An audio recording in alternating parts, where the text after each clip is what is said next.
Baik, bismillahirrahmanirrahim. Assalamualaikum warahmatullahi wabarakatuh. Selamat pagi Waalaikumsalam. teman-teman. Waalaikumsalam warahmatullahi wabarakatuh. Ya, Waalaikumsalam Waalaikumsalam warahmatullahi warahmatullahi wabarakatuh. wabarakatuh. baik, terima kasih yang sudah menjawab. Ini kebanyakan teman-teman dari semester berapa ini? 7, Bu. Oke, 7. Ada yang semester 6 atau semester 5? Oke, rata 7 ya. Baik. Teman-teman, hari ini kita akan melaksanakan sosialisasi sertifikasi kompetensi LSP Syekh Yusuf. Mohon izin nanti teman-teman mungkin untuk mendengarkan dan juga kalau misalnya ada beberapa pertanyaan boleh dipertanyakan melalui kolom chat atau nanti bisa raise hand ya. Terkait tujuannya atau apapun nanti semuanya akan dijelaskan oleh Pak Iqbal dan juga Bapak Sukisno dari LSP Syekh Yusuf. Mungkin bisa langsung kita arahkan aja ya Bapak ya, punten. Ya, no. No. Oke, bismillahirrahmanirrahim. Assalamualaikum warahmatullahi wabarakatuh. Teman-teman semuanya, teman-teman mahasiswa. Sebelumnya terima kasih kepada Mbak Vita yang sudah membuka acara ya. Saya ucapkan selamat datang dan hadir dalam rangkaian sosialisasi dari LSP UNIS, yaitu Lembaga Sertifikasi Profesi. Nah, kebetulan saya sendiri belum yakin ya, bukan belum yakin sih, belum tahu sebetulnya peserta ini apakah dari halo Mbak Afda lagi di kereta ya. Halo, halo, halo, halo. Saya belum tahu apakah ini dari fakultas mana saja gitu ya. Walaupun sepertinya kebanyakan dari FE ya. Oke, selamat datang semuanya. Ada juga dari Teknik Informasi ya, Mas Ramadhano dan kawan-kawan lainnya. Jadi sebelum saya masuk ke materi sebetulnya, jadi saat ini alhamdulillah di kampus kita di UNIS itu sudah ada berdiri lembaga sertifikasi profesi. Nah, apa sih sebetulnya? Jadi mungkin banyak rekan-rekan mahasiswa yang mungkin belum semuanya tahu gitu ya. Kemudian apa sih sebenarnya lembaga ini gitu. Nah, oke. Jadi lembaga sertifikasi profesi adalah lembaga yang kemudian didirikan di banyak kampus untuk memberikan sertifikasi profesi dan juga sertifikasi kompetensi bagi para mahasiswanya. Iya, mungkin saya sambil masuk dia ke materi aja ya, biar juga jadi cukup runut kami menerangkannya. Saya izin share materi ya. Eh, Sambil ini juga, sambil apa namanya, saya nggak berkeberatan kalau ada teman-teman yang kemudian di tengah eh, pembicaraan atau di tengah materi, kemudian ada yang ingin bertanya, silahkan ya. Udah kelihatan ya, apanya namanya, PPT-nya sudah kelihatan belum? Sudah ya? Ya. Oke. Belum full screen ya, Pak Kisno ya? Sudah full screen belum sih? Belum ya? Saya. Oke, oke. Wait. Sorry.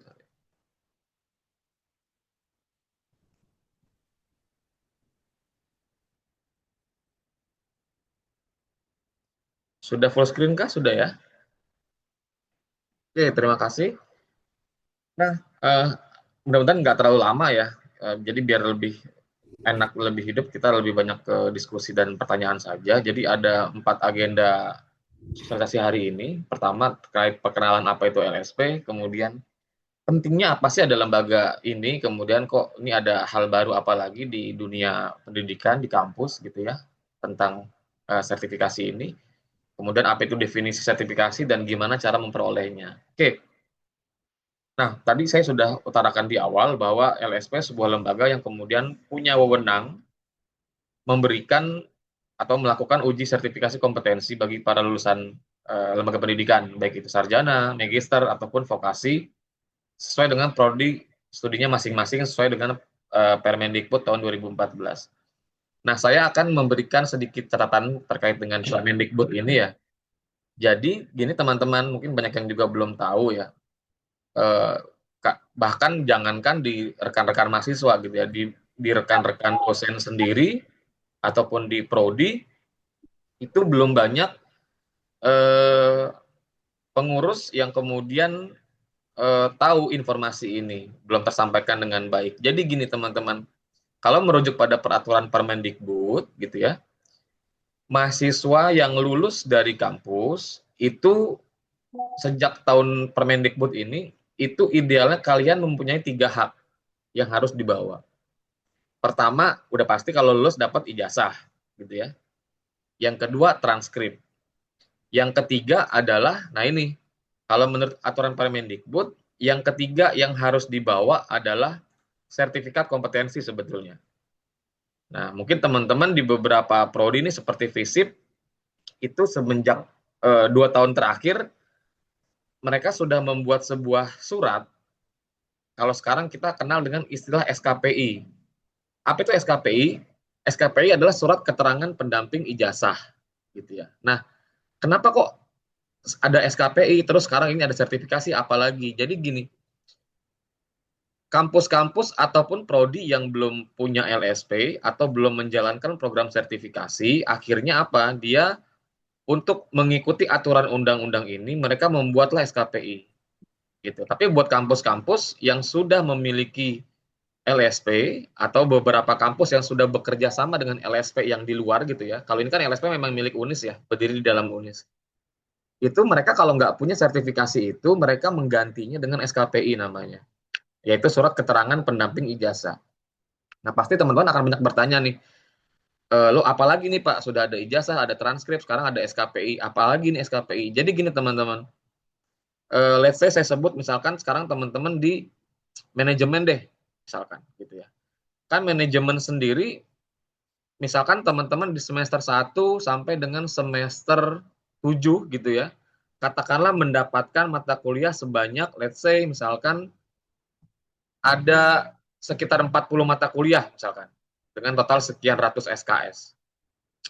Kan pertanyaan yang paling sangat logik adalah gini, nggak mungkin teman-teman dari 40 mata kuliah itu menguasai semua mata kuliah. Atau nggak mungkin seluruh kemampuan kompetensinya sama di 40 mata kuliah tersebut. Misalkan kalau di manajemen, ada manajemen HRD gitu ya, ada manajemen produksi misalkan, ada lagi manajemen keuangan gitu ya. Kan tentunya teman-teman pastilah dari 40 mata kuliah tadi pasti ada 1-2 mata kuliah yang secara kompetensi kemampuan teman-teman tuh sebenarnya intunya ke situ gitu. Dalam artian skillnya tuh larinya ke arah sana. Jadi nggak mungkin, bukan nggak mungkin ya, kecil kemungkinan kemudian 40 mata kuliah itu teman-teman jago semua. Nah makanya kemudian akhirnya kampus menerbitkanlah namanya SKPI tadi tuh. Jadi di SKPI itu sebetulnya sebuah kebijakan yang kemudian mengambil atau mencontoh dari standar pendidikan di Eropa.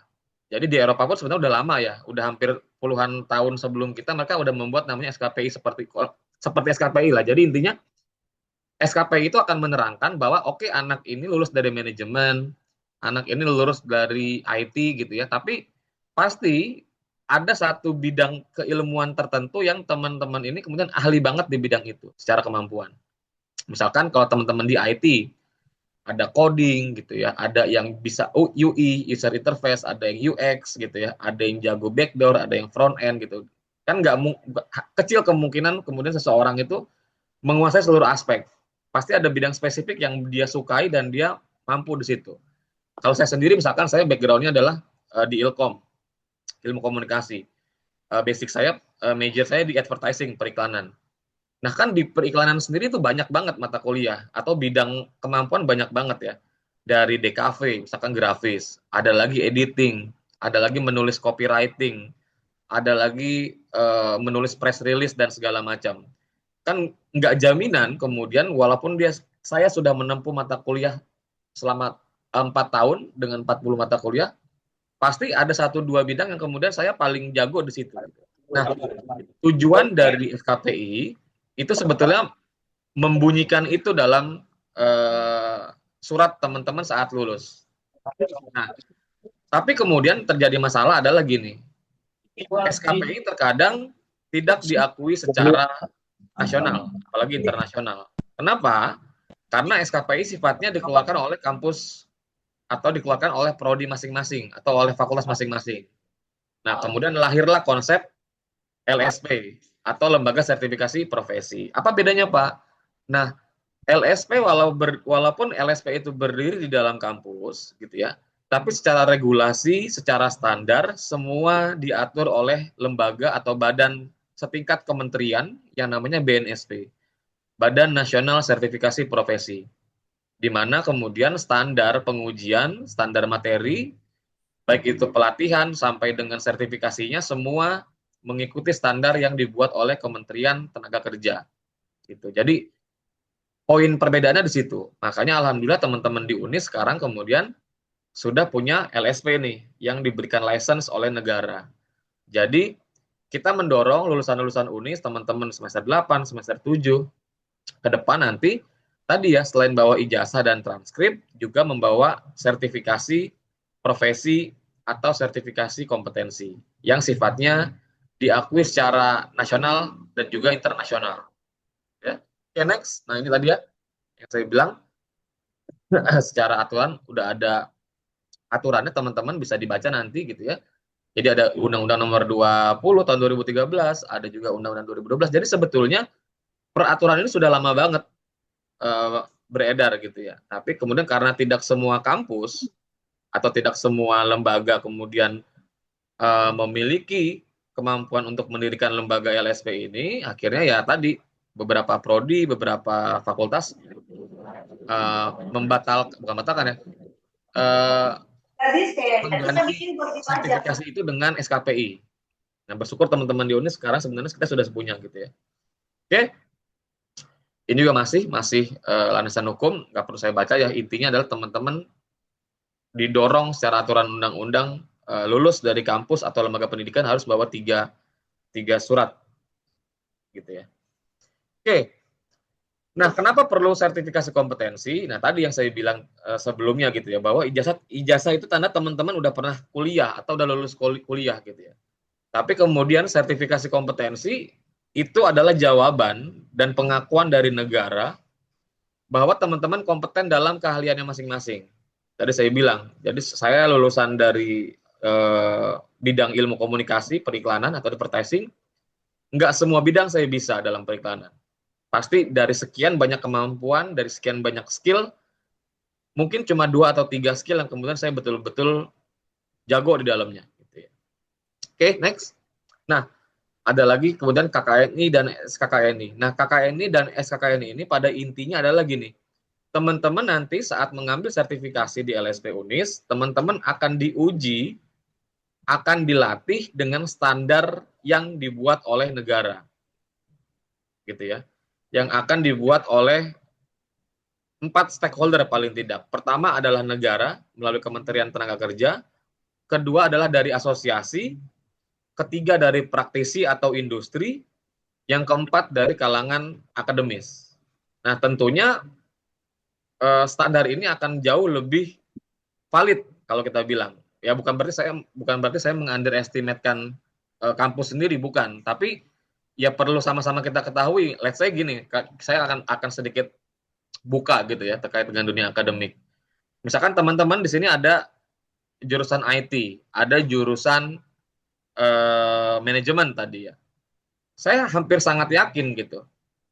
Misalkan di manajemen ada mata kuliah misalkan dasar-dasar misalkan manajemen keuangan gitu ya. Atau kalau di IT misalkan ada dasar-dasar coding misalkan. Biasanya gitu.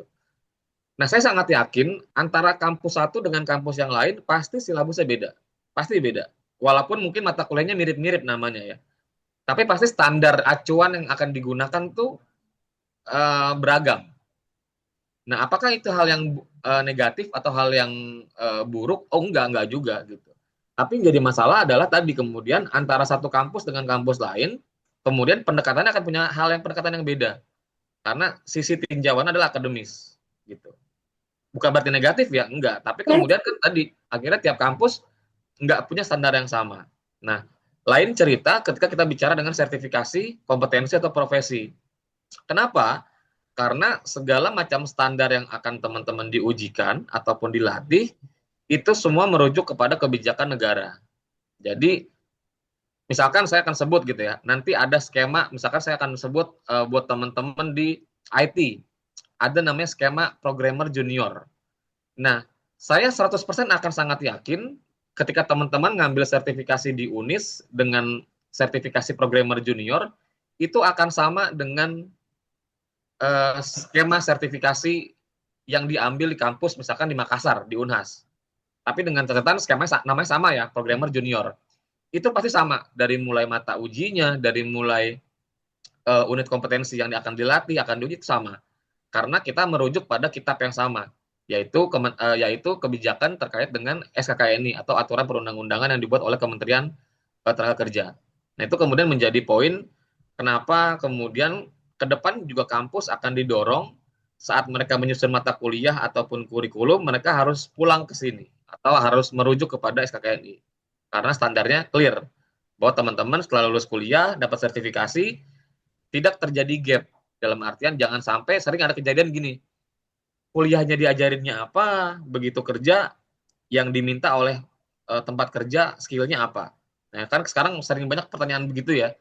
Oh, anak Ilkom misalkan kuliah Ilkom, tapi begitu lulus mau kerja di bidang media, ternyata teknik atau skill motretnya beda dengan yang diminta. Nah, itu yang kemudian pelan-pelan kita di dunia kampus, di dunia akademis, alhamdulillah UNIS sudah punya LSP, ya kita ke depan akan mengarah ke situ. Gimana caranya teman-teman yang lulus, kita pastikan bahwa teman-teman semua tercertified ya, atau terlicense. Oke? Nah, ini oke, ini sedikit aja ya, biar nggak terlalu lama. Oke.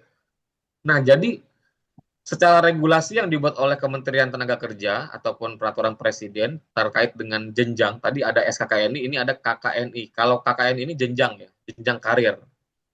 Jadi teman-teman yang nanti lulus dari UNIS dengan predikat sarjana atau S1, itu secara KKNI, secara aturan Perpres, peraturan presiden, itu teman-teman sudah lompat ke level 6. Kalau bisa dilihat di sini ya, ada level 1 sampai level 9. Nah, jadi secara aturan negara, karir itu mentok cuma sampai level 9. Kalau kita mau bikin level. Jadi ada level 1, level 2 sampai level 9. Nah, cara memperoleh karir atau kita akan berada di level mana, itu ada pendekatannya, ada 4. Teman-teman mau menggapai itu dari level yang melalui jalan apa. Nah, kalau jalan pendidikan tentunya ada dari SD, SMP, SMA, S1, S2, S3. Nah, S1 saat teman-teman sekolah sampai dengan S1, saat lulus itu secara aturan itu teman-teman sudah di levelnya 6. Ratingnya sudah 6. Itu kalau berbasis dari sekolah atau dari lembaga pendidikan. Kalau S3 di mana, Pak? S3 di level 8 sampai dengan level 9. Oke. Pasti muncul pertanyaan dong, Pak, bisa nggak orang yang nggak pernah sekolah, kemudian dia bisa naik level? Maksudnya di tempat kerjanya bisa jadi manajer, bisa jadi supervisor, bisa. Nah, itu dia pakai langkah yang ketiga tuh. Jadi kalau kita lihat di kolom sini ada berbasis pendidikan, keilmuan, ada berbasis keahlian, ada berbasis profesi, ada berbasis karir. Nah, biasanya kan orang-orang yang bekerja dari level pendidikannya SMP, let's say, atau SMA, dia nggak bisa langsung di level top, atau di level analis, atau di level manager, enggak.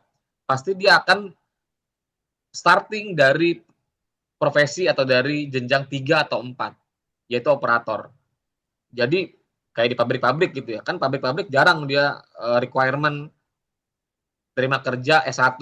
Kadang-kadang SMA atau SMK sudah cukup gitu. Tapi dia nggak mungkin tiba-tiba ngelamar di pabrik dengan ijazah SMK atau SMA langsung lompat ke level 7, level manager atau supervisor, nggak mungkin. Pasti akan ditempatkan di level 4 atau level 3. Nah, kan muncul pertanyaan, bisa nggak Pak orang yang nggak pernah sekolah sampai S1, S2, S3 tapi dia sampai top nih, sampai level 9? Jawabannya bisa. Nah, pertama adalah akan diukur yang namanya periode kerja sama portofolio. Jadi orang-orang yang kerja di pabrik dari level SMK atau SMA, oke, dia di awal masuk cuma level 4. Tapi karena dia sudah bekerja puluhan tahun, 10 tahun, 20 tahun, skillnya sudah bagus, sudah pengalaman, bukan tidak mungkin kemudian dia bisa dipromot lompat ke level 8. Berarti kan kalah dong anak-anak yang udah S1 lulus baru level 6. Tapi dia nggak lulus SMA, tapi levelnya 8. Bisa nggak? Bisa. Tapi tadi, dia akan bertarung dengan yang namanya pengalaman. Sekian puluh tahun. Eh, bisa nggak Bapak buktikan omongan ini? Oh, sangat bisa. In case kita pernah 3-4 tahun lalu ya, zamannya Menteri Kelautan Bu Susi Pujiastuti. Nah, beliau itu cuma lulusan SMP, bukan SMA. Tapi saat diuji oleh BNSP atau Badan Nasional Sertifikasi Profesi, beliau layak menyandang level 9 atau doktor. Padahal secara pendidikan, beliau cuma levelnya 3 atau 4, karena cuma lulusan SMP. Tapi karena beliau memang sebelum jadi menteri pun sudah punya bisnis, sudah punya pengalaman, skill di bidang kelautan dan perikanan, jadi saat diuji oleh standar nasional, walaupun dia nggak sampai S1, SMA bahkan juga enggak, tapi kemampuan skill dia setara dengan orang-orang level 9 atau doktor. Nah, jadi gitu ya, kenapa kemudian dibentuk level-level seperti ini. Jadi buat menentukan seseorang saat bekerja, dia harus di level mana, karirnya apa, gajinya berapa. Gitu. Oke, next ya. Nah, ini tadi saya bilang ya, jadi ada 4 pendekatan. Bisa dari pendidikan, tadi ya sekolah, dari SD, SMP, sampai S3. Bisa juga dari profesi, bisa dari industri, tadi dia kerja dari operator, sampai dengan manajer, atau dia sampai GM gitu ya. Ada juga dengan otodidak. Nah, tapi kan kemudian yang menjadi pertanyaan berikutnya adalah, terus gimana Pak membuat standarnya? Nah, itu dia tadi, akhirnya ada namanya SKKNI dan sertifikasi. Jadi, negara ingin membuat sebuah keadilan sebetulnya, atau fairness. Ya, oke. Ini saya skip ya, nggak apa sebentar. Juga nggak apa-apa, saya skip. Intinya adalah SKKN adalah standar standar kompetensi kerja yang kemudian sudah disusun dan disahkan oleh Kementerian Tenaga Kerja, oleh negara. Tapi yang nyusun bukan cuma kementerian, tapi tadi saya bilang ada 4 pihak ya, 4 stakeholder. Dari kampus ikut nyusun, dari negara mengesahkan, dari industri pengguna, user juga ikut menyusun, dari asosiasi profesi juga menyusun. Gitu ya. Jadi jelas secara kemampuan atau secara unitnya lebih komprehensif daripada kurikulum yang kemudian disusun oleh kampus-kampus yang belum berstandar SKKNI. Oke, nah masuk ke poin ketiga pembahasan hari ini terkait dengan definisi dan manfaat dari sertifikasi kompetensi. Oke, apa sih Pak manfaatnya kemudian kita ikut atau ambil sertifikasi ini? Nah tadi saya bilang di awal, jadi sertifikasi ini akan menunjukkan bahwa teman-teman itu kompeten dalam bidang tertentu yang sangat spesifik. Bahkan kalau kita lihat di peraturan Kementerian Tenaga Kerja, saya lupa nomornya, tapi itu sudah clear gitu ya. Jadi teman-teman, terutama buat teman-teman yang di manajemen ya, di HRD. Jadi itu sudah ada aturan dari Kementerian Tenaga Kerja, teman-teman yang akan menduduki profesi sebagai HRD gitu, atau HR, itu wajib memiliki sertifikasi kompetensi di bidang HR. Bunyinya bukan lagi saran ya, tapi buat teman-teman HR itu sudah wajib.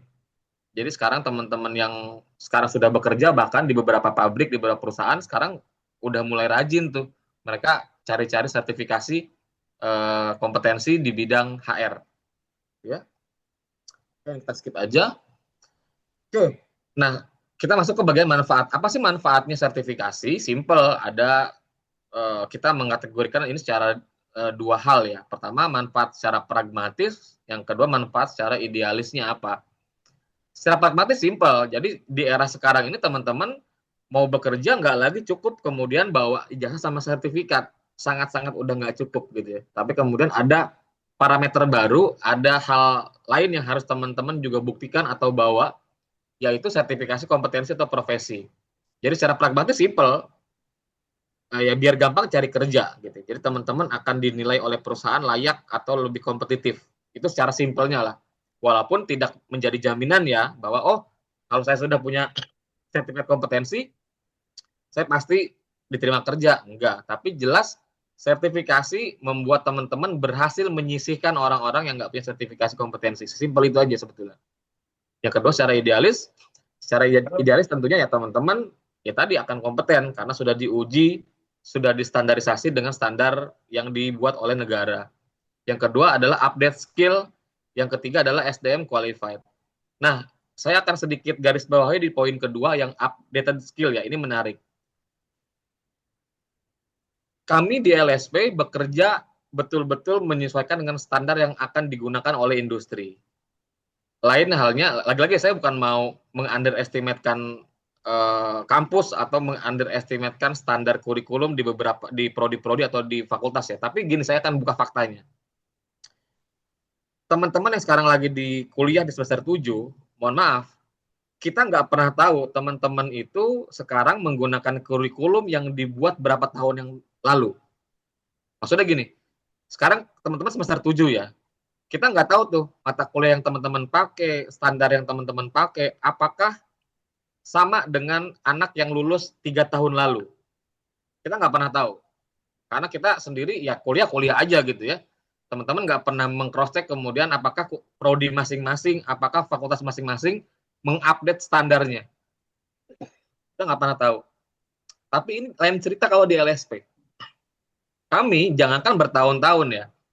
Let's say tahun ini kita buat sertifikasi, misalkan ya, kita buat sertifikasi servis motor misalkan, atau montir motor gitu ya.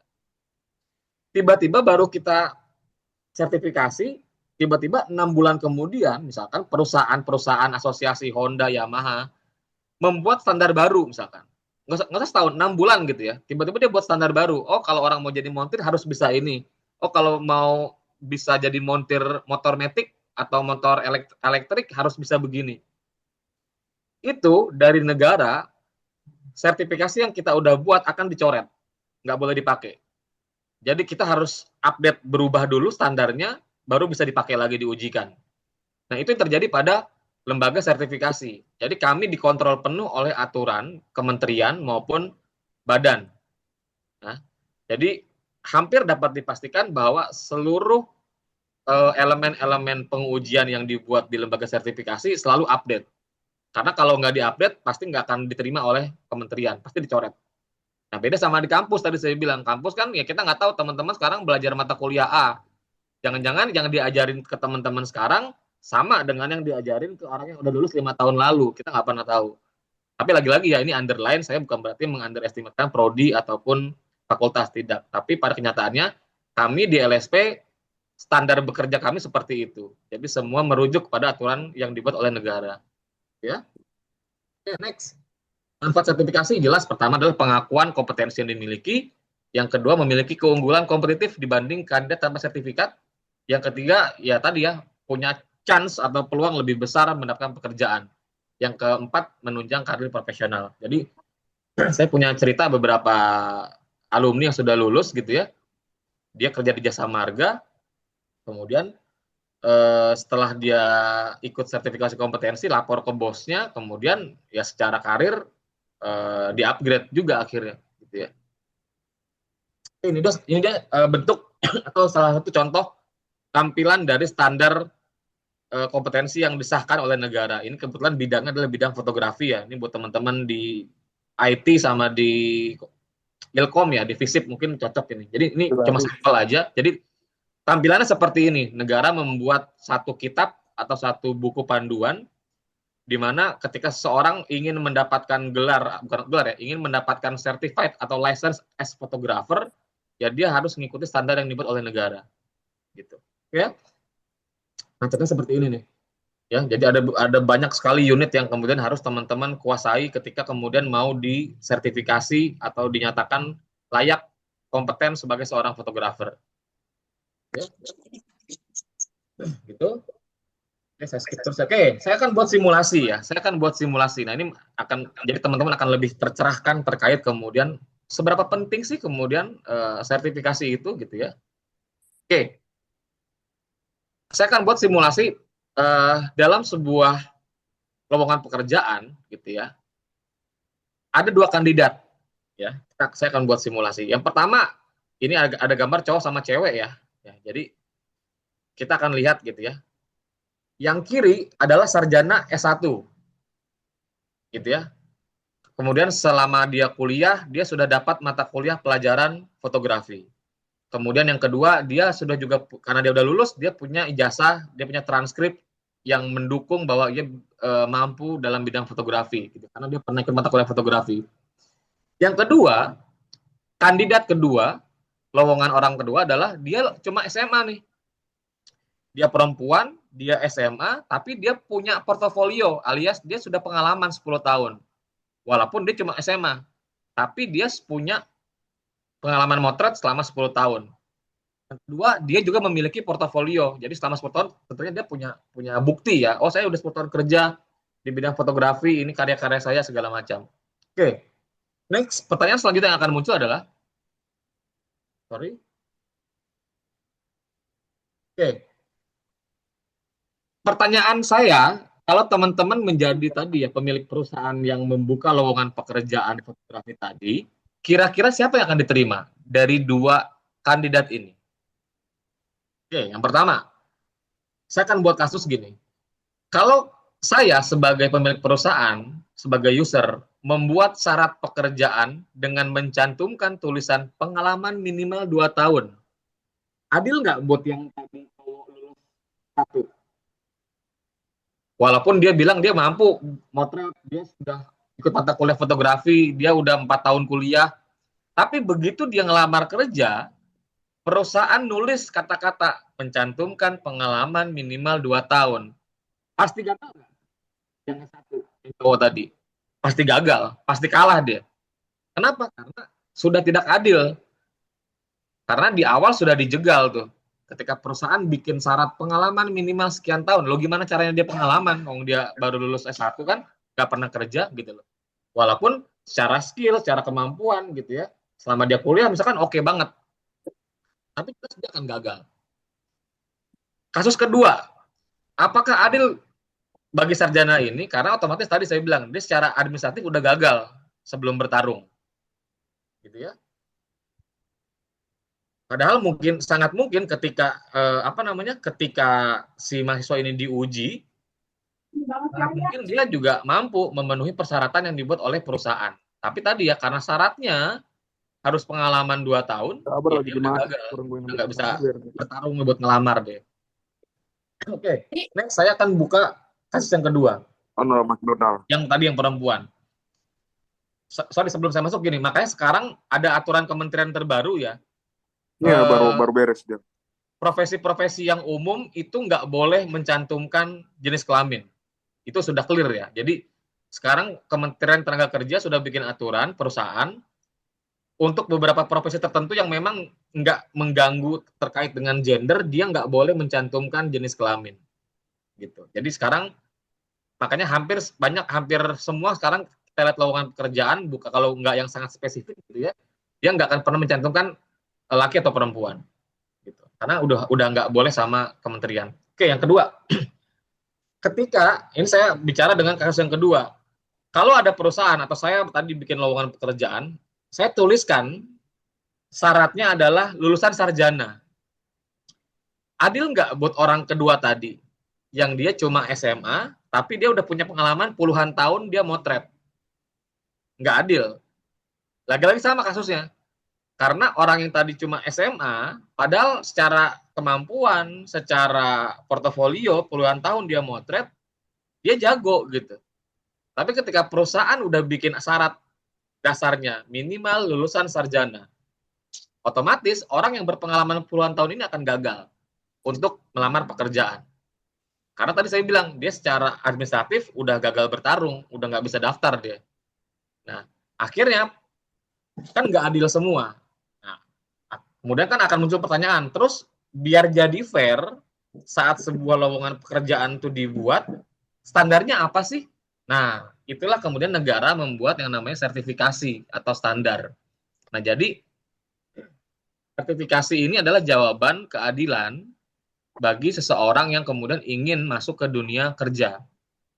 Jadi, perusahaan akan didorong nggak lagi mementingkan apakah dia S1, S2, S3 atau SMA atau cuma pendidikan lainnya atau kembali tidak lagi mencantumkan standar sudah bekerja sekian tahun gitu. Tapi yang didasarkan oleh mereka adalah sertifikasi. Gitu ya. Kan jadi pertarungannya jadi adil tuh. Gimana teknisnya tadi saya bilang. Orang yang sudah lulus sarjana S1 walaupun dia belum punya pengalaman, tapi dia sudah membawa sertifikasi standar teknis license fotografi, dia bisa ngelamar kerja. Sebaliknya tadi, orang yang cuma lulusan SMA, tapi dia juga punya license sebagai seorang fotografer, ya dia layak juga buat melamar pekerjaan. Jadi, 2 orang dari kelompok pendidikan yang beda, 2 orang dari pengalaman portofolio yang beda, punya pertarungan yang sama. Karena sama-sama membawa license yang sama. Ya, itu kemudian kenapa akhirnya negara mendorong ini. Nah, ini dia contoh sertifikat yang kemudian nanti akan dikeluarkan oleh LSP UNIS. Saya sedikit menggarisbawahi ya, sebetulnya bukan LSP UNIS yang mengeluarkan, tapi negara. Cuman melalui LSP UNIS. Jadi, sertifikat belangko yang sekarang teman-teman lihat berlogo Garuda Emas, itu adalah sertifikat yang dikeluarkan oleh Badan Produksi. Ya. Jadi kalau teman-teman di LSP sering bercanda atau ngejok, surat yang ada logo Garuda Emas cuma 3 ya. Akta nikah, sertifikat tanah ya sama logo BNSP. Itu yang pakai Garuda Emas ya. Jadi belangko sertifikasi ini dikeluarkan langsung oleh negara atau oleh BNSP. Ya. Di situ akan tertulis nama teman-teman, terus bidangnya apa, kemampuannya apa. Dan yang lebih mendukung bahwa sertifikat ini merupakan update kemampuan, sertifikat ini seperti SIM teman-teman, seperti license mengemudi, dia cuma berlaku 3 tahun. Kenapa kayak gitu? Tadi saya bilang karena kemampuan, skill, dan perkembangan industri itu kan berkembang terus. Nggak mungkin teman-teman yang belajar motor hari ini, teknik motor atau montir motor, tahun ini akan sama dengan 10 tahun lagi. Pasti akan beda kemampuannya. Maka itu negara juga buat standar license 3 tahun. Jadi tiap 3 tahun teman-teman harus perpanjang. Gitu ya. Kalau masih mau menggunakan itu. Gitu ya. Kurang lebih seperti ini tampilannya. Di UNIS ada apa aja? Di LSP UNIS punya menu apa aja sertifikasinya. Nah ini ada 14 alhamdulillah. Nah 14 ini tersebar di semua prodi ada. Dalam artian masing-masing prodi punya skemanya. Saya akan sebutkan per prodinya langsung ya atau per fakultas langsung. Pertama adalah hubungan industrial level 4. Nah ini cocok buat teman-teman yang di teknik industri. Silakan boleh diambil. Kedua, skema K3. Nah ini yang kemarin ramai ya kasus di Kemenaker yang Noel ditangkap KPK ya. Jadi nomor 2 ini bisa dibilang skema wajib buat teman-teman teknik yang mau masuk ke pabrik atau ke industri. Sertifikasi paling standar, paling basic pasti yang ditanya ini. K3. Kalau ini sebenarnya relatif umum ya, walaupun secara prodi atau secara fakultas ini teman-teman teknik, tapi saya juga mendorong teman-teman di prodi lain atau fakultas lain juga boleh ngambil skema ini atau sertifikasi ini. Yang ketiga, sertifikasi di bidang perencanaan dan pengendalian produksi sama. Ini juga di teman-teman teknik industri. Yang keempat, nah ini yang skema kekinian ya. Hampir semua prodi juga boleh sebetulnya ambil, yaitu skema terkait dengan digital marketing atau pemasaran digital. Walaupun sekarang kalau di UNIS ini lebih diplot ke teman-teman bisnis digital dari FEB. Yang kelima ada skema advance atau sertifikasi advance office operator. Ya, ini lebih seputar terkait dengan penggunaan aplikasi office operator komputer gitu ya. Walaupun secara prodi atau ditujukannya kepada teman-teman di TI, tapi teman-teman prodi lain juga boleh ngambil.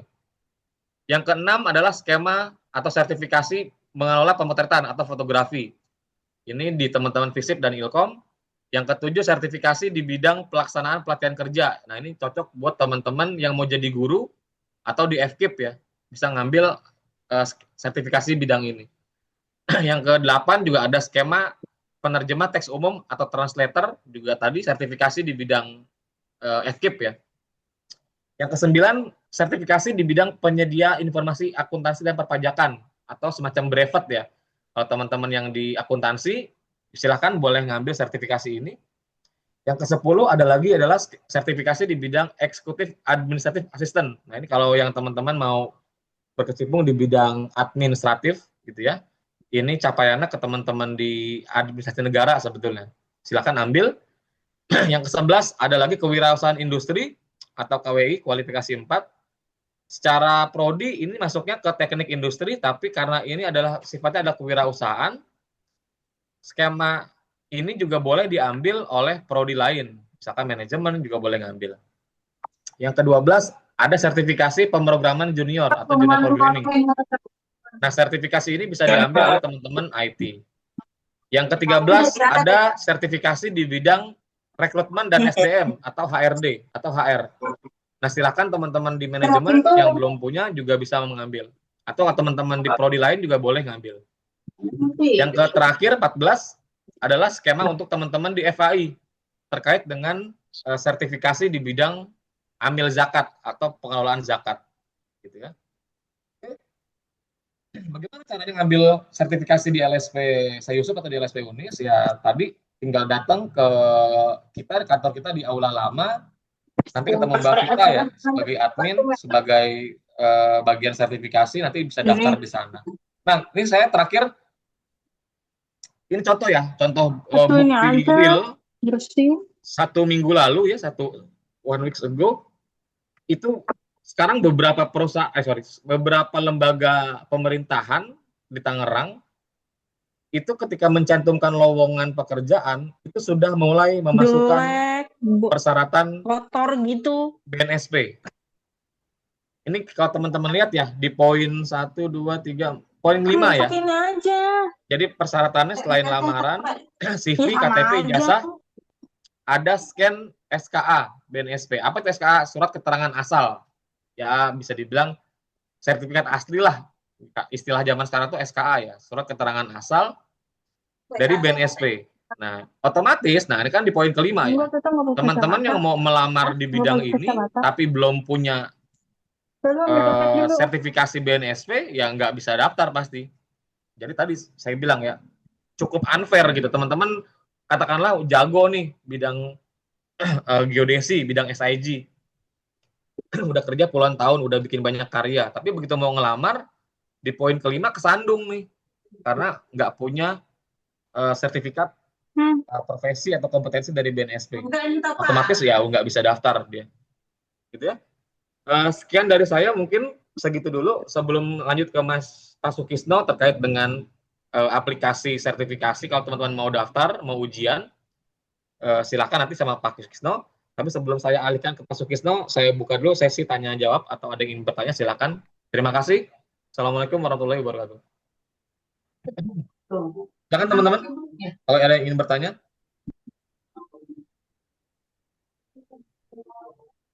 Assalamualaikum warahmatullahi wabarakatuh. Ya, Waalaikumsalam, Mbak Kakak Laura, silakan, suaranya Iya. kurang besar ya. Pak, saya izin bertanya nih perihal, saya kan siap. FEB ya, manajemen ya Pak ya. Yap. Kualifikasi yang dibutuhkan, sertifikat yang lebih ditekankan itu mengikuti apa aja sih Pak kalau menurut Bapak, saran dari Bapak? Oke, kayak gini. Jadi sebenarnya pertanyaannya bagus ya dari Laura. Jadi sebetulnya kan gini Laura, idealnya kan setiap prodi itu ada bahasa yang namanya CPL atau profiling lulusan. Pasti ada. Jadi tiap prodi itu pasti punya visi saat anak-anaknya lulus itu mau dicetak jadi apa. Itu pasti ada. Tapi kan kemudian kita balik lagi, kadang-kadang banyak kan orang yang kemudian sekolahnya apa, kemampuan bidangnya, spesifiknya senangnya apa. Karena kita nggak tahu zaman kuliah dia mungkin dipaksa kuliah sama orang tua atau gimana gitu ya. Misalkan gini, ada orang manajemen, tiba-tiba dia senang motret. Bahkan bisnis dia, bahkan sehari-hari dia misalkan seringnya motret bisnisnya. Ya tentunya akan lebih proper kalau dia mendorong sertifikasinya di bidang fotografi karena mendukung karir dia. Nah sekarang kalau saya balik ke pertanyaannya Laura tadi, Laura di manajemen. Ya kalau secara CPL-nya prodi atau secara standar keinginannya fakultas, kan pasti Laura akan didorong buat jadi manajemen keuangan, manajemen HRD, manajemen pajak, akuntansi dan segala macam. Iya, Itu idealnya. Tapi kan kita nggak membatasi. Siapa tahu Laura tiba-tiba pengen kerja di tambang gitu ya. Ketika orang mau kerja di tambang, jelas perlu sertifikasi atau license di bidang K3. Otomatis Laura saat mau kerja di bidang tambang, nggak cukup tuh punya license di bidang HRD. Harus dilengkapi dengan license di bidang K3. Nah, sekarang saya balik lagi ke Laura. Laura sendiri sebetulnya di luar bidang prodinya ada nggak minat ke skema lain atau di bidang ke license yang lain gitu sih. Pak, Kalau kalau buat misalkan gini Pak, ini kan saya misalnya saat ini saya bekerja di bidang logistik for wedding ya Pak ya. oke, Saya menangani ekspor misalnya. yep, Otomatis saya bisa saja mengambil hubungan masyarakat, sumber daya manusia, digital betul, marketing itu bisa ya Pak ya. betul, Oke, terima bisa. kasih Pak. Dan kalau dari profil karirnya Laura ya cocoknya memang di HR tadi ya, di rekrutmen SDM ya, atau di digital marketing itu oke. Oke, baik Pak. Terima kasih Pak atas Oke, nice sarannya. Laura, thank you. Ada lagi yang lain? Ada lagi yang lain yang ingin bertanya yang masih belum clear ya? Saya juga belum tahu ya sebenarnya ini apakah cuman kebanyakan manajemen atau bergabung dengan prodi-prodi yang lain. Tapi kita Erik juga ada ya Pak Sukisno ya. Oke, silakan teman-teman prodi yang lain yang dari teknik, sedikit spill atau saran saya buat teman-teman yang teknik ya, saran saya paling tidak itu punya sertifikasi yang K3 sih, karena itu sangat basic ya. Saya sedikit sedikit spill lagi atau sedikit bicara di luar konteks. Jadi sebetulnya profesi-profesi yang sekarang itu agak sedikit ketinggalan sama teman-teman teknik sama medis. Ya. Kita tahu standarisasi atau sertifikasi license ini kalau di dunia teknik sama medis itu udah puluhan tahun lalu udah dijalankan gitu ya. Misalkan teman-teman mau kerja di tambang, itu udah pasti ditanya sertifikat license-nya mana di bidang tambang. Gitu. Atau medis, dokter gitu ya. Dokter itu kuliah 4 tahun kan nggak langsung jadi dokter dia. Karena dia belum punya license sebut jadi dokter atau STR. Dia belum punya, atau SIP dia belum punya. Dia harus koas lagi. Nah, koas itulah kemudian di ujung dari koas 2 tahun, dia akan uji kom. Dapat license, baru punya gelar doktor. Nah, barulah sekarang bidang-bidang lain mengikuti gitu. Bidang sosial ya, kayak ilkom, kayak manajemen, kayak lain-lain baru ngikutin. Tapi kita udah agak ketinggalan sama teman-teman teknik, sama teman-teman medis. Karena konsep license atau sertifikasi ini udah jauh lebih dulu mereka lakukan. Tapi ya nggak apa-apa, kita kan berbenah ya, biar bisa lebih baik. Kolom chat, oke, sorry. Prodi IT mengambil sertifikasi bidang penjurusan yaitu bidang data. Oke, thank you buat Avila. Jadi memang ada nama sertifikasi namanya analis data atau data analyze, itu ada. Tapi kan gini, nah itu tadi aturannya Mas Alif ya. Jadi LSP itu kan di license dan dikontrol penuh oleh BNSP, kementerian gitu ya. Jadi ini nggak kayak warung tiba-tiba kita mau buka sertifikasi semaunya, enggak. Jadi 14 skema yang kita punya pun perjuangannya setahun kita baru punya. Kita boleh nggak? Bisa nggak Pak? LSP Unis menyediakan itu bisa. Tapi 6 bulan lagi baru kita akan menambah. Nah, nanti kita akan minta masukan dari mahasiswa sama masukan dari prodi, kira-kira sertifikasi apa, license apa yang kemudian ingin dibutuhkan oleh mahasiswa. Gitu. Tapi ini jadi masukan yang penting. Tapi kita baru bisa mengajukan per 6 bulan biasanya. Jadi sekarang kita baru punya modal, LSP Unis itu baru punya 14. Tapi memang target kita ke depan harus tambah terus. Ya minimal tiap prodi punya 2 atau 3 license. Gitu. Terima kasih buat Alif. Tapi saat ini memang kita belum punya. Tapi terkait standarnya sendiri sudah ada. Ya, ada namanya license, namanya data analis. Kita belum punya. Next, mungkin kita akan ajukan itu buat di license lagi. Terima kasih Alif. Mudah-mudahan Alif nanti di semester 8 mau lulus kita sudah punya ya. Boleh. Mas Ahmad Jody boleh. Tadi makanya saya bilang bukan cuma lebih dari satu, bahkan ketika saya nggak tahu nih Mas Jody ini prodinya apa ya. Misalkan Mas Jody prodi sekarang FKIP gitu ya. Kan idealnya jadi guru ya. Tapi tiba-tiba misalkan tertarik sama marketing atau memang seneng jualan online atau punya bisnis online gitu ya dan jago bikin web. Bisa aja ngambil license-nya ke marketing digital. nggak perlu sesuai dengan bidangnya di FKIP. Itu boleh-boleh aja. Next, ada lagi selain Mas Alif, Mas Jody, terus Mbak Laura tadi ya. Silakan. Jadi sekarang memang persaingan, oke, ada lagi. Izin bertanya, apakah dalam mengikuti harus berbayar? Iya, betul. Gitu. Jadi ini pertanyaan yang paling ditunggu-tunggu kayaknya Pak Kisno ya. Paling sensitif. Jadi memang itu berbayar. Nanti kalau terkait dengan pembayarannya berapa dan segala macam itu nanti bisa tanya ke Mbak Vita atau Pak Sukisno. Karena di LSP Unis ada dua jenis pembiayaan. Pertama, teman-teman sertifikasinya plus pelatihan atau cuma ngambil sertifikasi ujiannya aja. Jadi ada dua ya. Ada yang plus pelatihan dulu 3 hari terus ujian, ada yang cuma ujian saja. Tapi kedua skema itu berbayar dia. Kedua pola pembiayaan itu mereka berbayar. Terima kasih Mas Rashid. Ada lagi? Walaupun juga ada masukan ya, ada masukan ke depan ke pihak universitas, biar ini nggak terlalu berat, itu akan dimasukkan ke pembiayaan kuliah atau include di kuliah, tapi itu kita belum tahu sampai sekarang. Tapi pada intinya berbayar, cuman sejauh ini yang terakhir kebijakan adalah pembayaran terpisah dari biaya kuliah. Gitu. Terima kasih Mas Rashid. Ada lagi? Silakan.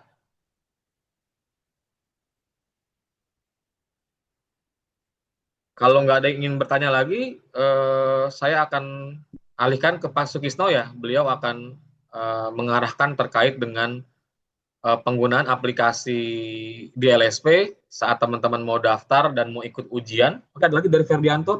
Makasih. Setiap uji kom sertifikasi itu flat Pak biayanya ya atau berbeda-beda? Oke, saya buka lagi. Karena kita kampus ya, kita agak riskan kalau biayanya beda-beda, pasti akan rame. Jadi biar amannya teman-teman di kampus adil, semua disamakan tarifnya.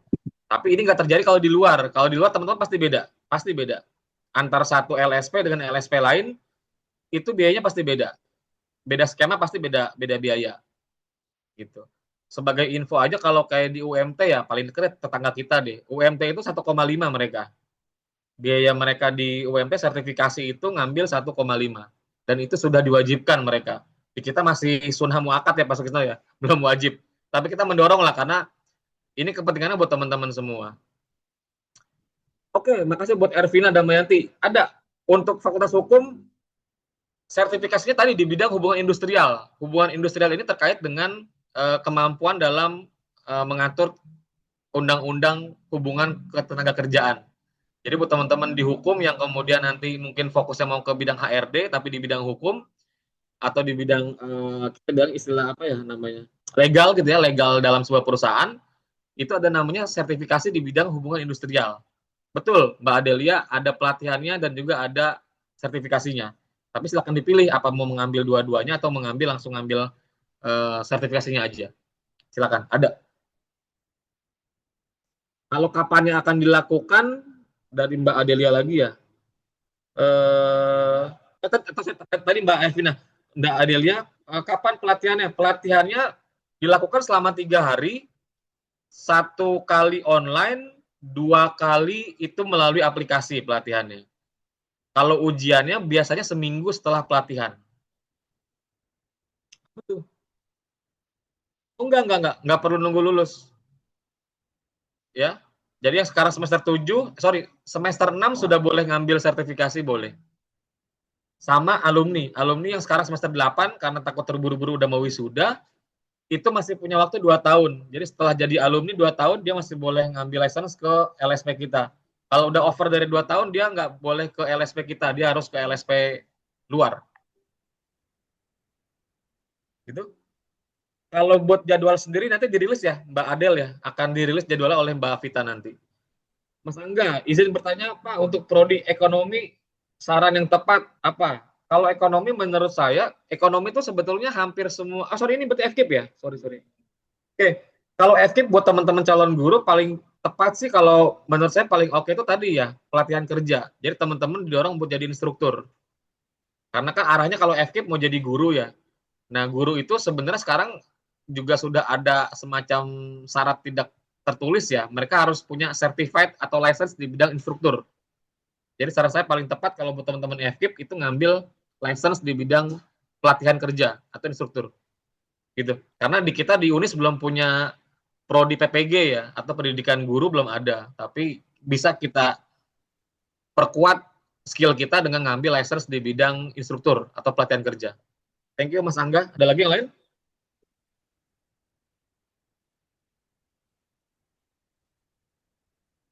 Silakan. Kalau tidak ada lagi. Pak, biaya LSP di UNIS, oke, di UNIS daripada nunggu Pak Sugisto ya. Kalau saya detail kurang paham, tapi kalau di UNIS kalau pelatihan dan ujian 1,2 ya Pak Sugisto ya? 1,2 1, berapa? Enggak, kalau yang normal sebelum lagi paket-paket promo, sebelum lagi ada promosi seperti ini. 1,2 ya? Oke, jadi gini, kalau buat biayanya kalau normal ngambil ujian dan sertifikasi 1,2. Kalau cuma ujian aja 550 ya Pak Sugisto ya? Ya, kalau cuma ujian 550, kalau plus pelatihan 1,2. Tapi sekarang karena masa promo, males banget ya ngomong masa promo. Jadi berapa Pak Sugisto pelatihannya? Enggak, kalau pelatihan sama sertifikasi berapa ya total? Total 900.000 berarti kan ya? 900.000 berarti. Kalau yang sekarang tahun ini dibuka 900.000 ya, udah plus pelatihan berarti ya? Iya. Tapi yang dipotong cuma pelatihannya doang, berarti yang ujinya nggak dipotong ya? Iya, pelatihan Oke, saja. berarti kalau teman-teman mau ujiannya aja 550 ya berarti ya? Sorry, 550, kalau plus pelatihan 3 hari jadi 900 gitu ya, Mas Ramadan ya. Thank you. Sofi, kalau udah BNSP harus PPG lagi? Oh iya, karena beda. PPG itu kan lebih ke karir ya. Sama kayak dokter nih. Saya akan buat analogi yang lain. Misalkan dokter, dia udah dokter, dia boleh nggak ngambil license di bidang lain? Oh boleh, bisa. Misalkan ada namanya license di bidang tanam benang yang lagi viral nih kalau buat cewek-cewek ya. Ada namanya kan tanam benang tuh ya, tanam benang atau segala macamnya. Kan buat punya skill itu dia nggak perlu ngambil spesialis estetik. Jadi dokter umum tapi dia ngambil license di bidang tanam benang, dia boleh tanam benang.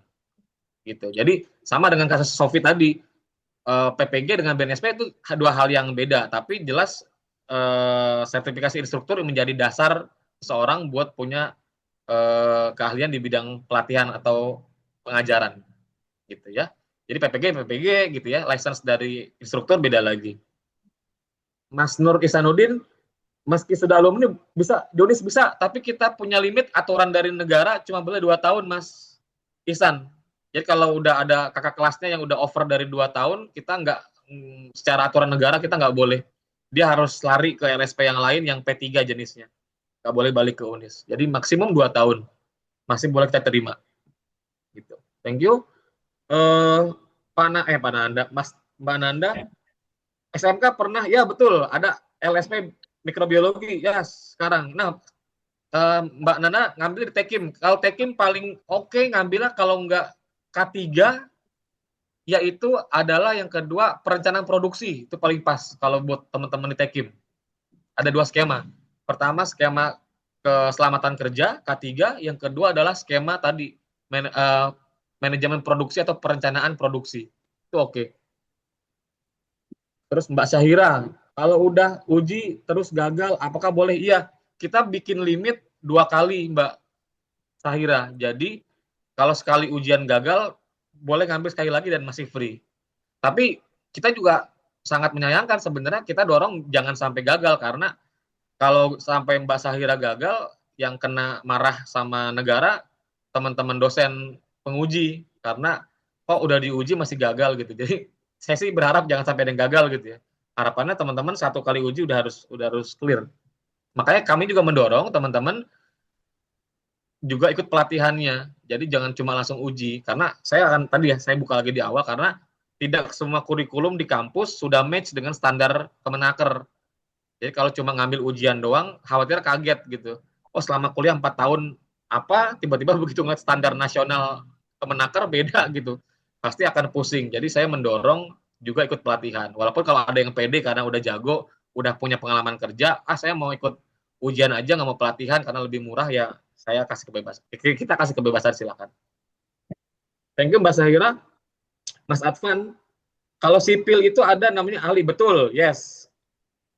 Apakah bisa dimulai? Bisa, tapi UNIS sekarang belum punya, Mas Advan, betul. Ada sertifikasi di bidang bangunan, ATBG, atau ada lagi Madya, segala macam, banyak levelnya lah. Ada ngelas gitu ya, ada underwater welding, banyak.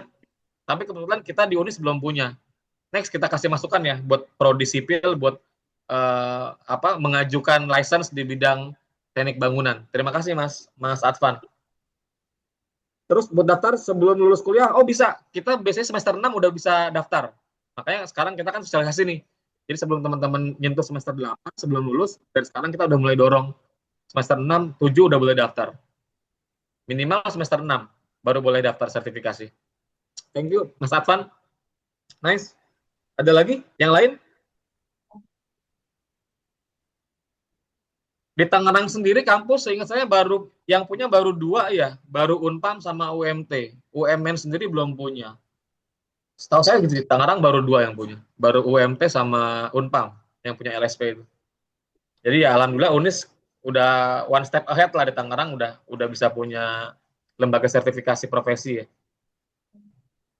Silakan, apakah sudah cukup clear ya? Jadi mudah-mudahan hari ini, oke, ada lagi Mbak Dana. Jika skillnya di desain, ambil skema, ya betul, cocok banget. Kalau desain larinya ke digital marketing. Walaupun kalau kita nanti Mbak Dana akan bongkar di license itu, lebih banyak ke arah programmingnya sebetulnya, lebih arah ngatur layout di website kalau kita marketing. Tapi nggak apa-apa, karena di kita sendiri belum punya, di Ilkom belum punya skema DKV atau desainer grafis, kita belum punya. Tapi kalau Mbak Dana tertarik, atau ini Mas atau Mbak ya, tertarik di desain, memang paling cocok di marketing digital ya.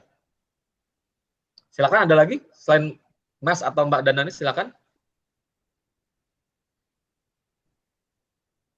Udah clear ya, udah oke banget ya. Jadi kita sih dorong banget teman-teman calon sarjana, calon lulusan dari UNIS tadi ya, sesuai dengan peraturan pemerintah, teman-teman punya hak untuk bawa 3 surat saat lulus, transkrip, ijazah, dan license. Jadi kita dorong, sayang kalau teman-teman nanti di eranya nanti lulus 2027, 2028, nggak punya modal itu, ya pasti berat lah. Apalagi kalau kita ngambil license di luar, pasti lebih mahal. Boleh cek deh, coba. Sekarang teman-teman FEB ya, sekarang boleh cek deh. Kalau sertifikasi bidang manajemen SDM, rekrutmen, itu berapa di luar? Bisa sampai 4-5 juta tuh kosnya. Oke, untuk pengajar dari luar UNIS atau dosen UNIS, Pak, itu jadi sebenarnya bukan pengajar ya. Kalau kita kan bilangnya asesor, orang yang memang dari negara sudah diberikan license untuk menguji. Untuk menjawab Mbak Putri, jawabannya 2, bisa dari dalam, bisa dari luar. Selama orang yang mengajar punya license dari BNSP. Gitu. Jadi kan yang poin pentingnya bukan dalam atau luar UNIS-nya, tapi yang kemudian mengajar dia harus punya license dari BNSP. Jadi nggak semua dosen di UNIS punya license asesor ya buat nguji ya. Di UNIS sejauh ini baru ada 48 orang yang terlicense secara BNSP boleh nguji. Nggak semua dosen di UNIS boleh nguji. Sertif LSP berlaku selamanya atau ada masa berlaku? Oh, ada masa berlaku, Mas. Tadi saya udah terangin ya. Mungkin tadi agak ke-skip ya. Jadi dia sama seperti SIM, itu cuma berlaku 3 tahun. Ya, namanya license nggak ada yang seumur hidup. License itu cuma berlaku 3 tahun. Bahkan ada beberapa license seperti sipil dan teknik-teknik yang agak sangat bahaya, itu cuma setahun dia. Nggak sampai 3 tahun. Karena apa? Karena tadi perkembangan dunia industri, dunia kerja kan berubah terus. Jadi kalau kita seumur hidup ya ntar sekarang belajar motor manual, bensin, tiba-tiba 10 tahun lagi belajar motor terbang, kan udah nggak match tuh skillnya. Jadi memang secara aturan kementerian cuma 3 tahun, Mas Ramadhani ya. 3 tahun berpanjang lagi. Terima kasih.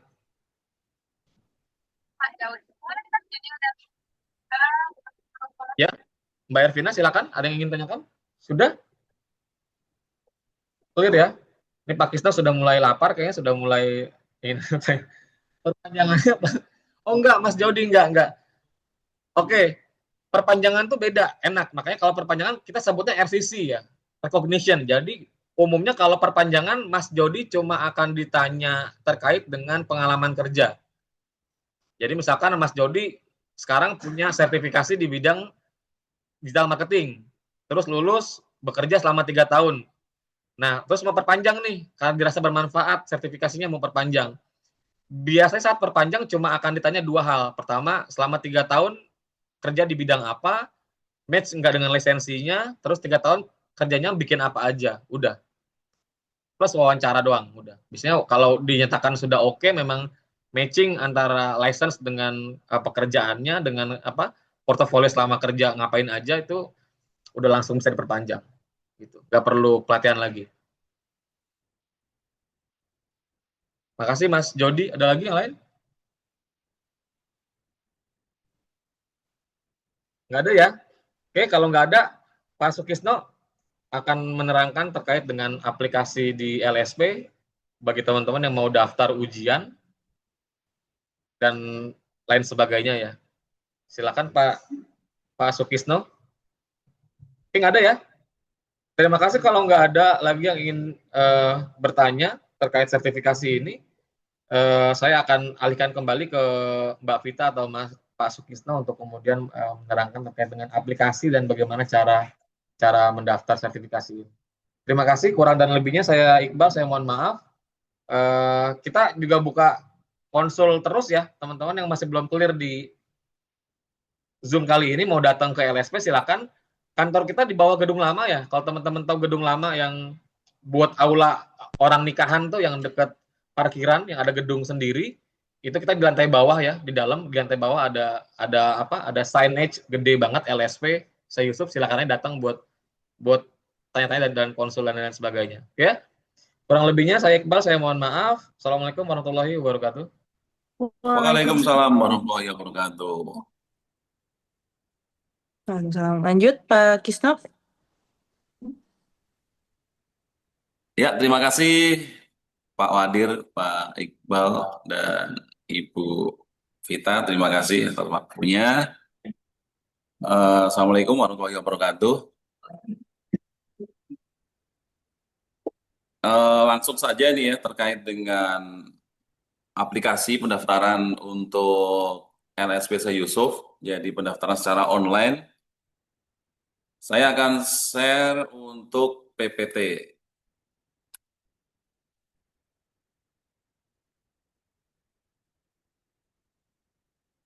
Ya, saya akan menjelaskan terkait dengan bagaimana mendaftar sertifikasi profesi ini di LSP Syekh Yusuf secara online, ya begitu ya, teman-teman. Jadi namanya Sukron, ya sistem uji kompetensi terintegrasi online, begitu. Nah, di mana Sukron bisa diakses ya? Di sini ada alamat URL-nya apps-lsp kemudian unis ACID. Maka ada tampilan seperti yang ada di slide.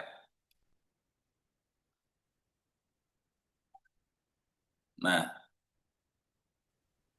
setelah masuk ke halaman awal website pendaftaran sistem uji kompetensi ini, klik login ya. Klik login, kemudian tampil halaman login. Jadi nanti login as menggunakan email saja, biar tidak usah register. Kalau terlalu lama, langsung login as email. Jadi kalau sudah login as email, nanti pilih email terpilih, kemudian akan masuk ke dashboard seperti ini. Ya, dashboard seperti ini, nanti ada profile user, kemudian ada 3 poin utama ya, ada data pribadi, kemudian data pekerjaan, kemudian data pelengkap. Nah, setelah dilengkapi ya datanya, dari data pribadi, data pekerjaan, maupun data pelengkap, sampai ada tanda tangan secara digital ya, itu nanti akan masuk kembali ke dashboard seperti ini. Jadi dashboard yang awal, logiknya seperti ini. Setelah diisi, nanti seperti ini. Ya, ada lengkapi biodata dan daftar uji kompetensi. Kalau datanya sudah merasa lengkap, ya berarti tinggal langsung daftar ke daftar uji kompetensi. Ya. Kemudian next-nya setelah halaman dashboard ini, nanti ada notifikasi email bahwa ya, tadi data-data yang ada di sistem Ujikom tadi sudah diupdate, ya, dapat email dari lsp@unis.ac.id. Ini adalah daftar uji kompetensi setelah diklik daftar uji kompetensi, ya, di dashboard. Setelah diklik daftar uji kompetensi, muncul halaman uji kompetensi, itu yang bawah, ya. Jadi ada daftar skema baru. Jadi karena mungkin baru, ya, belum ada daftar skema, makanya masih kosong. Makanya di sini adalah daftar skema baru. Pilih daftar skema baru. Nah, data yang pertama, ini ada rincian data pemohon sertifikasi. Jadi formulir permohonan sertifikasi kompetensi ini otomatis akan diisi secara otomatis, mengambil data dari biodata pribadi yang tadi, yang sebelumnya. Nah, di atas ada notif perbarui biodata pribadi. Jadi diingatkan kalau datanya tidak lengkap, maka ada notif seperti yang di atas. Ya, biodata Anda belum lengkap. Silakan lengkapi biodata Anda terlebih dahulu sebelum melanjutkan uji kompetensi. Jadi, yang pertama terkait pendaftaran, lengkapi dulu biodata pribadi, ya. Setelah itu baru ke menu uji kompetensi. Nah, di dalam uji kompetensi ini ada yang pertama tadi rincian data data pemohon sertifikasi, kemudian ada yang bagian 2 data sertifikasi. Nah, data sertifikasi nanti inputkan judul skema apa nanti yang dipilih, kemudian tujuan asesmen. Nanti dipilih secara otomatis, ya. Jadi judul skema sertifikasi diklik, tinggal pilih, kemudian tujuan asesmennya apakah sertifikasi dan refreshment atau sertifikasi saja. Jadi kalau untuk sertifikasi tadi sudah disinggung harganya 550. Kemudian kalau plus training itu 350, jadi totalnya 900.000. Ya, jadi ada pilihan mau sertifikasi saja atau sertifikasi dan refreshment seperti itu. Kemudian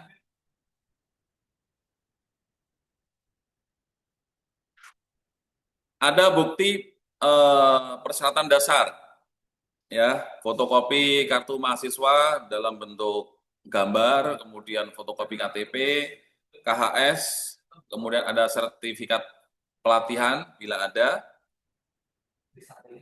Nomor 5 lewatin dulu, baru pas foto 3x4 latar warna merah. Setelah diisi, diunggah, begitu ya, kemudian simpan data.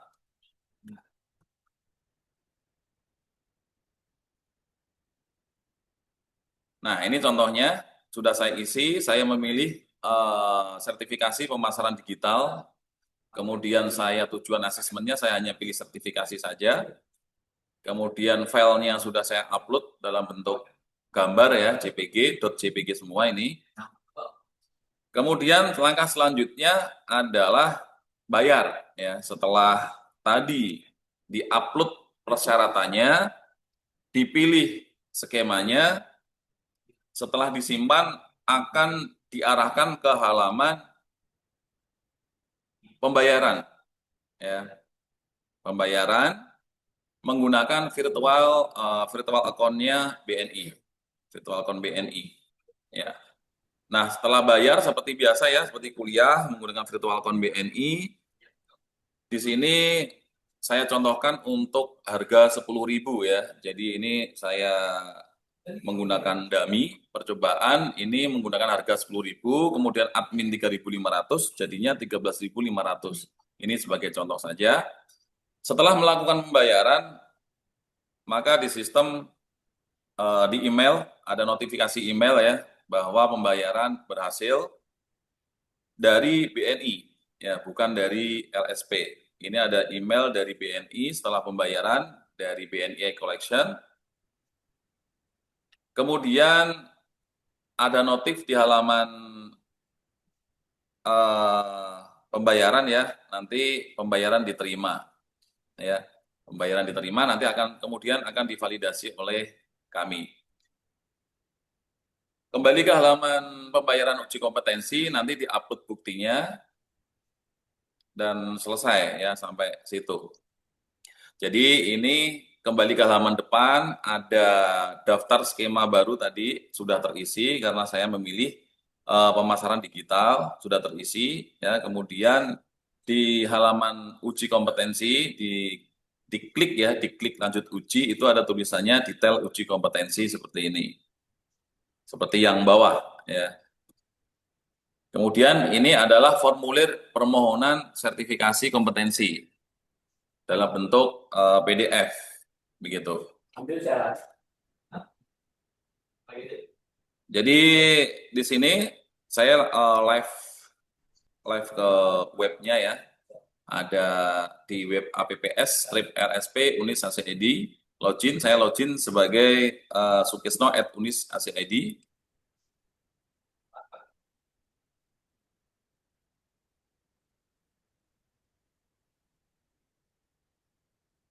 Diverifikasi bahwa yang login adalah human. Nah, ini karena posisi saya sudah terdaftar ya, jadi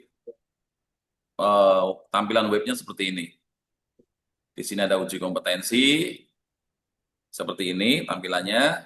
Karena sebelumnya tadi kan belum daftar, masih kosong, sekarang saya daftar pemasaran digital. Sudah ada, gitu.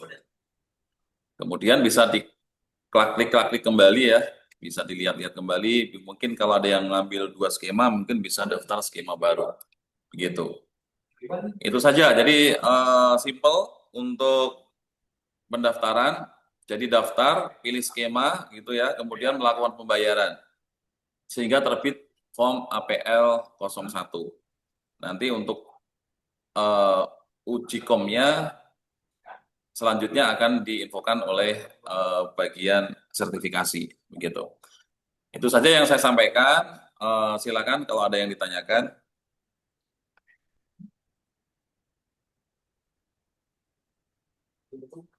Kalau mungkin kesulitan pendaftaran, kita juga menerima dari rekan-rekan semua untuk datang saja ke LSP, nanti akan kita pandu untuk pendaftaran jika ada kesulitan untuk mendaftar sertifikasi secara online. Nanti akan kita pandu, begitu.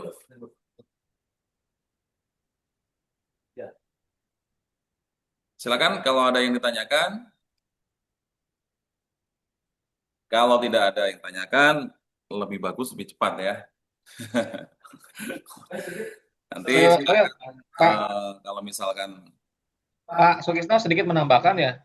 Ya Pak Iqbal? Ya, sedikit menambahkan, takut teman-teman karena belum clear ya kalau soal aplikasi karena masih baru banget kan ya ini ya. Bisa nanti menghubungi direct ke LSP, ke Mbak Vita boleh, atau mungkin nanti diberikan itu aja Mbak Vita ya, diberikan diberikan Google Form teman-teman yang terkait dengan nomor telepon yang bisa dihubungi ya Mbak Vita ya. Di post di sini aja. Jadi kalau mau tanya terkait dengan teknis sertifikasi bisa menghubungi Mbak Vita ya. Terima kasih Pak Sukisno ya. Ya, silakan kalau ada yang tanyakan terkait pendaftaran. Oke, kalau tidak ada, saya tutup. Saya kembalikan ke Bu Vita. Terima kasih. Assalamualaikum warahmatullahi wabarakatuh. Waalaikumsalam warahmatullahi wabarakatuh. Terima kasih banyak Pak Iqbal dan juga Pak Sukisno. Rekan-rekan kalau misalnya ada yang mau ditanyakan masih boleh, tapi kalau misalnya mengingat waktu juga sudah siang dan masih ada yang kurang puas nih dari pembahasannya, mungkin boleh konsultasi langsung ke kita ya, ke kantor LSP, adanya di bawah aula lama. Kita terbuka kok buat teman-teman yang misalnya masih bingung mau nanya-nanya, boleh silakan. Oke, tidak ada lagi pertanyaan? mungkin untuk hari ini kita cukup ya sosialisasinya. Terima kasih banyak untuk teman-teman dan rekan-rekan yang sudah meluangkan waktu. Foto bareng kan? Oke ya, oke. Kita foto bareng dulu ya. Ya, daripada di off cam semua nih.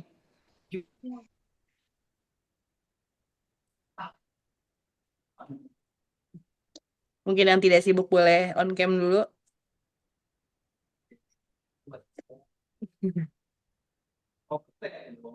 Oh ya, salam kompeten. Teman-teman salam kompeten seperti ini ya, teman-teman ya. Mungkin minta tolong untuk dibantu salam kompeten seperti ini. Oke, Pak Gisno sudah?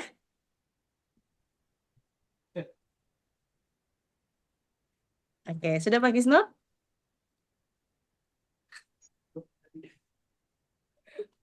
Dipoto belum bahasa Gis? Oh, belum. Aduh. Ya. Ya.